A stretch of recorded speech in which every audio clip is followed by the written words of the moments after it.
বাপেৰে ঘৰৰ পৰা যে একো নানিলে এতিয়া মোৰ ঘৰৰ বস্তু বন্ধ কৰিবলৈ আহিছ কুলাইখনি মাৰ গাল চাপ পেলাইছ মাৰ খাই মাৰ একোটো নানিলে ঘৰৰ সম্পত্তি মাৰ মাৰ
আজি পৰা তাই আমাৰ মাজনী লৰে ৰাখি দিও নালাগে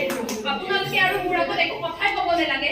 মই আৰু মোৰ ছোৱালীজনীক এক মুহূৰ্ত ইয়াত নাৰাখো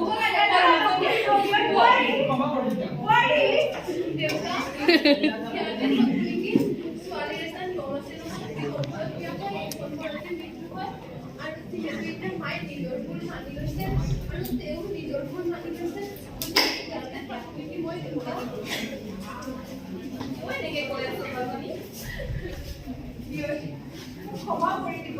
একবাৰৰ বাবে মোক ক্ষমা কৰি দিয়ক বহুত মৰম কৰি মই নিজৰ